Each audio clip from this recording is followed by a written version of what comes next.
पर बात करने के लिए स्वामी रविंद्रानंद मस्तराम बाबा जी मौजूद हैं। स्वामी जी, आपका बहुत बहुत स्वागत हमारे साथ। भागवत कथा को लेकर क्या कुछ कहना चाहेंगे, क्या संदेश देना चाहेंगे, कितना महत्व है इसका? भागवत जी एक बहुत पौराणिक ग्रंथ है, शास्त्र की चर्चा है। इसके दर्शन मात्र से ही मानव मात्र का कल्याण हो जाता है। आदमी सब कहते हैं कि भागवत से कराने से मोक्ष की प्राप्ति होती है, पर हमारा मानना ये है कि जिसके अंदर भागवत जी के प्रति भाव जाग गया, उसके पितरों का मोक्ष हो गया। क्यों? उसके मन में जब भाव जागा, भागवत वही सुन सकता है, भागवत के पास वही आ सकता है जिस पर पितरों की कृपा होती है, भगवान की कृपा होती है। ऐसा नहीं है कि भागवत सुनने से पितरों की मोक्ष होगा ना। जब आदमी भागवत जी के सन्मुख बैठ गया और प्रेम से उसका रसपान कर लिया, उसके चरणों में आ ही गया, तो उसके पितरों का मोक्ष हो ही गया। ये ऐसा ग्रंथ है जैसे इंजीनियरिंग करते हैं तो इंजीनियर कहलाते हैं, सीए करते हैं तो सीए कहलाते हैं, डॉक्टरी की पढ़ाई करते हैं तो डॉक्टर कहलाते हैं। पर ये भागवत का ग्रंथ ऐसा ग्रंथ है, इसकी ऐसी महिमा है।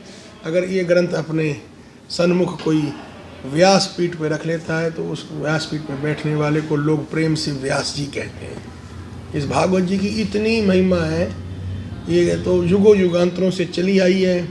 ये ऐसा सनातन धर्म का ध्वजा है, ऐसी पताका है, ये सदा सदा लहराती रहेगी। युगों युगों तक इसकी चर्चा होती है, होती थी और होती रहेगी। ये बहुत ऊंचा हम सनातनी का संदेश, यही संदेश है। हम सनातन धर्म के अनुयायी हैं, पर आज हमारी युवा पीढ़ी इससे जुड़ जाए, हमारे युवाएं आने लगें। एक बात मैं कह दूं, मैं कोई किसी पे आरोप नहीं लगा रहा। हमारे यहाँ लोग सेवा को महत्व नहीं देते, हम सेवा से बहुत हटते जा रहे हैं। जो सेवा सबसे बड़ा धर्म है। जैसे कि अब कथा हुई, कथा चल रही है इस समय 7 दिसंबर से लेके 13 दिसंबर तक रास स्थली पटेल नगर हापुड़ में जो ऐसी कथा हो रही है। मुझे अब याद आता है कि हापुड़ में इतनी बड़ी कथा लगभग 10-11 वर्ष के बाद हो रही है। कथा तो हुई, कथा तो बहुत हुई, साल में 4-5 हुई, पर ऐसे ही भव्य आयोजन नहीं हुआ। ऐसा आयोजन, और व्यास जी के प्रति मैं क्या कहूँ, ऐसी श्रद्धा उनके प्रति मेरी है, क्योंकि वो लोग एक जो शास्त्र से लोगों को और युवा पीढ़ी को जोड़ते हैं, उससे बड़ा चित्त और मन बड़ा प्रसन्न हो जाता है।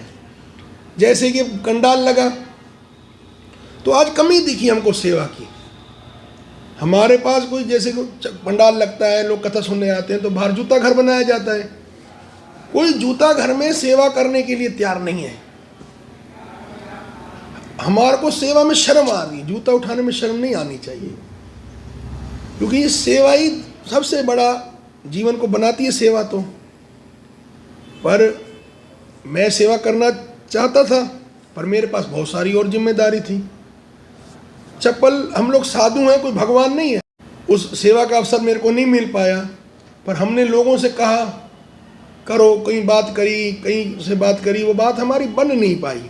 पर मेरे को लगा कि आज सेवा की भी बड़ी कमी आती जा रही है, हम लोग सेवा भी नहीं करना चाहते।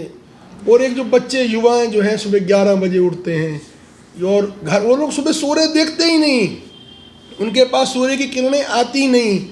तो मैं सब युवाओं से और घरों के उनके बुजुर्गों से, उनके माता पिता से यही प्रार्थना करता हूँ कि बच्चों को रात को समय से सुलाएं, और जो बच्चे ज़्यादा जल्दी सुलाएं और सुबह जल्दी उठाएं, और रात को मोबाइल का उनका ध्यान रखें। ये मोबाइल का यंत्र ऐसा यंत्र है, ये हमारे को सबसे छुड़ा रहा है। इससे पहले बच्चों के दोस्त होते थे, बच्चे गेम खेलते थे, सब कुछ बंद कर दिया। एक तो इस जीवन की ये मोबाइल ऑक्सीजन हो गया, इसके बिना तो अब जीना भी बेकार सा लगता है। 10 मिनट कहीं इधर उधर हो जाए तो आदमी बुखला सा जाता है। इसलिए ये भी संदेश देना चाहता हूँ कि अधिक से अधिक लोग सुबह उठें, सूर्य को जल चढ़ाएं, तुलसी को जल चढ़ाएं, शिवालय पे जल चढ़ाएं, हमारी सनातनी संस्कृति को और खूब अच्छे से जो युगों युगांतरों से है, हम लोग पैतृक हैं भाई, ये हमारा यही संदेश है। कोई मेरे से कोई गलती हुई होगी तो उसके लिए मैं हाथ जोड़ के क्षमा मांगता हूँ। कोई अच्छी बात निकली होगी आप उसको अपना लेना, कोई मेरी बुरी बात निकली होगी तो उसको छोड़ देना। जय श्री कृष्ण, जय श्री राम, गंगा मैया की जय। मस्तराम बाबा ने कहा कि सेवा बहुत ज़रूरी है, सेवा भाव बहुत ज़रूरी है और सेवा ही धर्म है। सहयोगी अमित कुमार के साथ पुलकित अग्रवाल, ई हापुड़ न्यूज़, हापुड़।